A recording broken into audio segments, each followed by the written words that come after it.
योगी सरकार में मंत्री प्रतिभा शुक्ला एक्शन मोड में नजर आ रही हैं।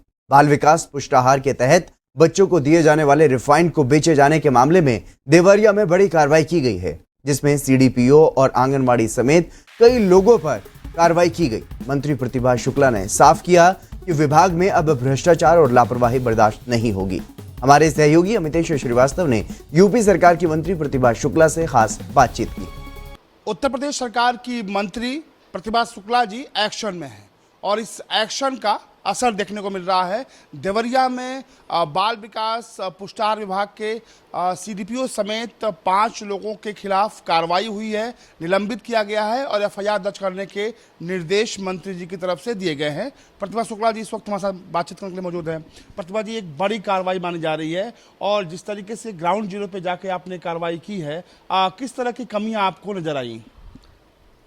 जैसे ही यहाँ हम लोगों को पता चला कि हमारा बाल विकास पुष्टाहार की रिफाइंड जो है उसको बेचा जा रहा है और माननीय मुख्यमंत्री जी ने जैसे मीटिंग को समाप्त किया, हम लोग सीधे यहाँ से गोरखपुर निकल गए। रात में 2 बजे वहाँ पहुँचे, 1-1.5 घंटे आराम किया। उसके बाद हम लोग सीधे देवरिया गए और वहाँ जाने के बाद हम लोगों ने सारे लोगों से जाँच पड़ताल की, डीपीओ से बात की, सीडीपीओ से बात की। तो जांच के बाद बातचीत करने के बाद हम लोग उस स्थल पे पहुंचे जहां पर ये घटना हुई थी। तो एक बच्चा पकौड़े, उसका पिता वहां से भाग चुका था और वो उसका बच्चा पकौड़े के पास खड़ा हुआ था तलने के लिए। बात की तो वहां के आसपास के सारे लोगों ने ये बताया कि यहाँ का जो विभागीय चपरासी है तो वो यहाँ पर आकर इसको बेचता रहता है और यहाँ के सीडीपीओ गोपाल सिंह भी मतलब कभी आके जांच पड़ताल नहीं करते, हमेशा एसी में बैठ के आराम किया करते हैं, कभी किसी की कोई खबर नहीं लेते। और यहाँ पर तो ये बाल विकास पुष्टाहार की कोई भी चीज़ बढ़ती ही नहीं है, कभी भी हम लोगों को पता ही नहीं था। बच्चे से पूछा तो बच्चे ने कोई संतोषजनक जवाब नहीं दिया। वो कह रहा मैं तो स्कूल गया था, मेरे पिताजी ने ये सारी चीज़ें उनको जानकारी है। तो हम लोग फिर उस स्थल पर पहुँचे जहाँ उनके पिताजी बैठे थे और आंगनबाड़ी केंद्र भी थे। तो वहाँ हम जाकर देखा और हम लोगों ने अकेले बुलाकर उन लोगों से बात की। उससे बहुत हमने कहा कि तुम एक गरीब आदमी हो और गरीब की गरीब हमेशा मदद करता है, इसलिए तुम बताओ उस व्यक्ति का नाम जिसने तुमको ये दिया है रिफाइंड। तो कहने लगे मैं नहीं बता पाऊँगा, नहीं मैं बताऊँगा। इतनी बार कहने के बावजूद दोषी पाया गया और उसने अपना भी नाम नहीं बताया और उसका नाम भी नहीं बताया जिसने उसको दिया था। कहने लगे ये बच्चा खरीद के लाया था, बच्चे को फंसाने की कोशिश किया। मैंने कहा बच्चे को तुम्हारा तो बाल अपराध में तुम्हारे नाम दर्ज हो जाएगा। इसलिए हमने उन दोनों दोषियों के खिलाफ एफआईआर दर्ज कराने का आदेश दिया। हमने कहा इनको तुरंत जिलाधिकारी महोदय से कहा कि ये लोग दोषी हैं और दोष को छुपाने वाला भी उतना ही दोषी है जितना दोष करने वाला, अपराध करने वाला। इसके बाद हम लोगों ने आंगनबाड़ी वहाँ है इंदू देवी और श्री देवी दोनों से वार्तालाप की। उनका एक समूह भी था जो लक्ष्मी समूह इस पर काम कर रहा था, तो वो लक्ष्मी समूह पर पूरा इल्ज़ाम देने लगी। तो हमने लक्ष्मी समूह से भी बात की। वो बिना पढ़ी लिखी 2 महिलाएं थी, लेकिन बहुत जानकारी लेने के बाद उन्होंने ये बताया कि हम वहाँ से लाती हैं सारा मटेरियल और लाने के बाद यहाँ पर दे देती हैं। ये भी जानकारी मिली कि जो मिलता है वो पूरा मिलता है, वहाँ से कोई कमी नहीं हुई।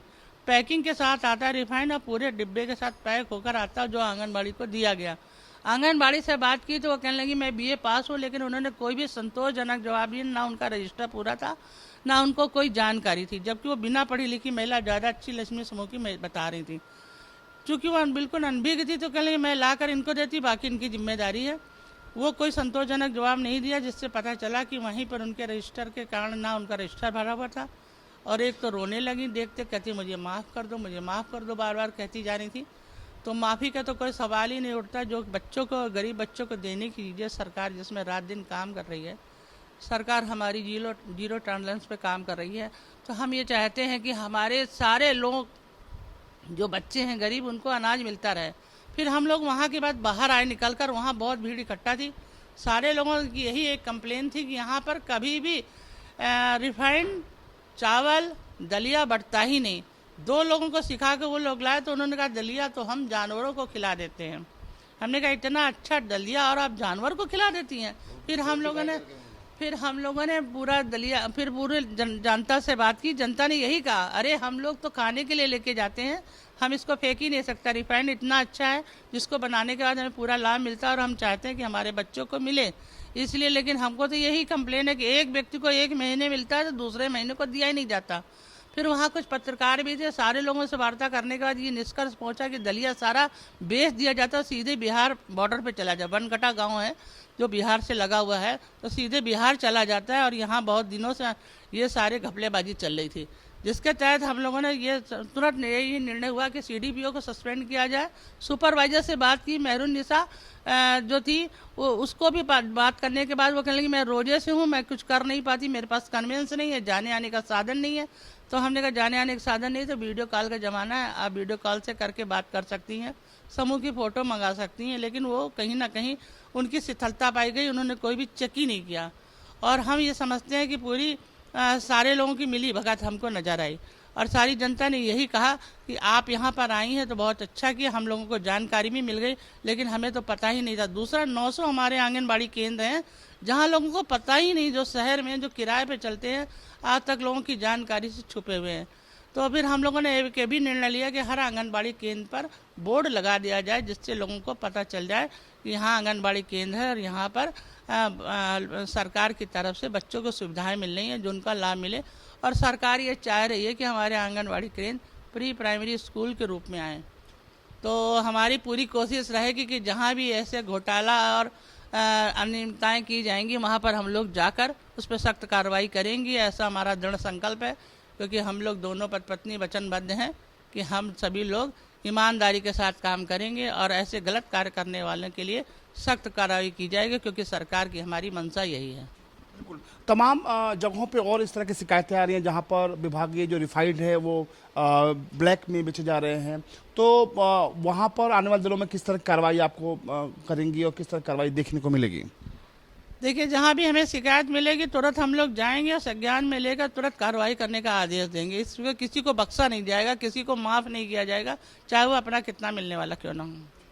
एक और बात तो सामने आ रही है, देवरिया हो या फिर गाजियाबाद हो, पूरी तरीके से आप एक्शन में हैं, लगातार दौरे कर रही हैं और मुझे लगता है कि पहली बार ऐसा हो रहा है कि जब आप आंगनबाड़ी केंद्रों पे जा रही हैं, आने वाले दिनों में किस तरह की प्लानिंग है आपको? हालांकि सबसे ये गंभीर आरोप आपके विभाग पे लगते रहे हैं पिछली सरकारों में कि कोई सुनता नहीं है, अधिकारी एसी कमरों में बैठे रहते हैं, लेकिन पहली ऐसी मंत्री हैं आप जो ग्राउंड जीरो पे जा रही हैं, लोगों से मिल रही हैं और कार्रवाई कर रही हैं।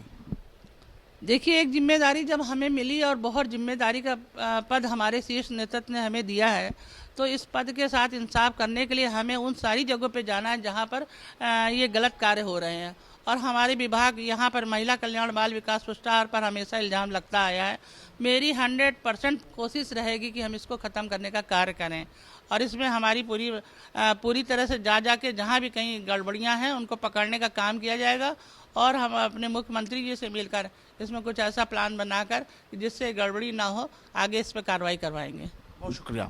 प्रतिभा शुक्ला हैं, महिला कल्याण बाल विकास एवं पुष्टाहार मंत्री हैं और साफ उन्होंने कह दिया है कि अब उनके विभाग में उन अधिकारियों की खैर नहीं जो एसी कमरों में बैठकर तमाम जो चीज़ें हैं उनका दुरुपयोग करते हैं और ऐसे लापरवाह अधिकारियों पर गाज गिरनी शुरू हो गई है, क्योंकि मंत्री जी एक्शन में हैं। कैमरा पर्सन मिलन के साथ अमितेश श्रीवास्तव, R9 न्यूज़, लखनऊ।